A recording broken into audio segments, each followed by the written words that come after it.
So let's review now some of the assumptions of Hardy-Weinberg's law and some of the principles that have to be in place for a Hardy-Weinberg's law to be acting. So the first is that mating in the population is random, and we saw that indeed that will make a population be in Hardy-Weinberg equilibrium within a single generation of random mating. All genotypes have to have equal viability within the population. The population has to be homogeneous and not divided into subpopulations, and indeed the population has to be infinitely large. And so these are all simplifying assumptions that are frequently not the case, but these are the assumptions that underlie Hardy-Weinberg's law and Hardy-Weinberg equilibrium and allow us to be able to test a population to see whether something unusual is going on.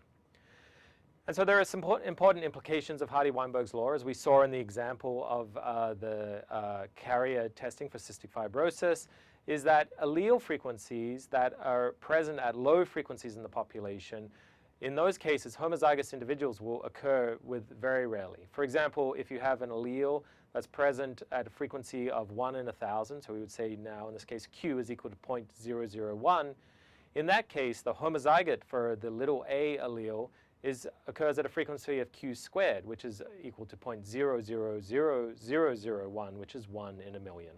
And so that's one of the important implications of Hardy-Weinberg's law.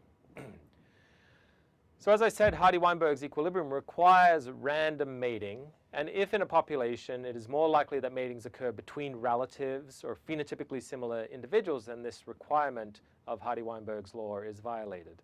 And so let's consider some of those violations. So the first important violation of this assumption to be aware of is a phenomenon known as positive assortative mating, or non-random mating.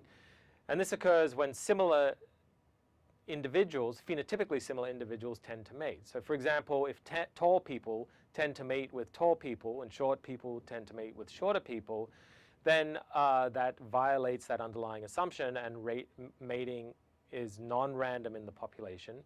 And in this case, we would expect to find an excess of homozygotes for tall alleles and homozygotes for short alleles among the short people.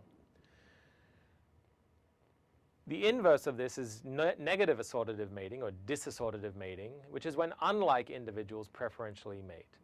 And this indeed occurs in the human population. And the one idea is that the MHC locus, which is a locus that is involved in the immune system, influences mate choice, as it appears to be that there's a tendency for matings between individuals with dissimilar MHC loci. So you preferentially mate with individuals who have a different allele than you have. And this was famously demonstrated in a study in which individuals, females in this case, were presented with smelly T-shirts that had been worn by individual males. And those T-shirts had been worn for a few days and it got nice and stinky, and they were stuck in a box, each one in an individual box. And the females in this case were asked to come along and smell each of the T-shirts and indicate their preference. And according to this study, they showed a strong preference, and when the researchers looked at the MHC locus, there was a bias towards preferring those sweaty, smelly T-shirts that came from individuals who had a dissimilar MHC locus. The study has since been difficult to replicate, so there's some questions about the validity of these findings. But this principle appears to be true, that in the human genome there are, indeed at the MHC locus and other loci, there is evidence for preferential formation of heterozygous individuals. Another violation of Hardy-Weinberg's law is the phenomenon of isolation by distance. So it's pretty obvious that individuals are more likely to mate with someone close than someone living on the other side of the continent. And this results in this phenomenon of population structure, where locally populations can obey Hardy-Weinberg equilibrium, but globally you might get an excess of homozygotes as a result.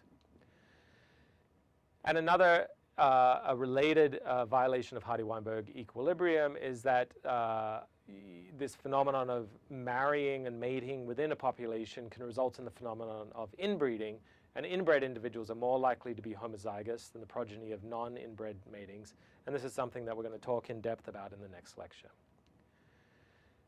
And so this lecture, we've covered Hardy-Weinberg's law and Hardy-Weinberg's equilibrium. Hardy-Weinberg's law, even though it's very simple, it provides an expectation of the relationship between the allele frequencies in the gene pool and the genotype frequencies in the population. And this is an important null hypothesis for us that we can then use, because if we detect an excess of homozygous or an excess of heterozygotes, this tells us something either about the population or the locus that might be very interesting. And that concludes our lecture on Hardy-Weinberg's law.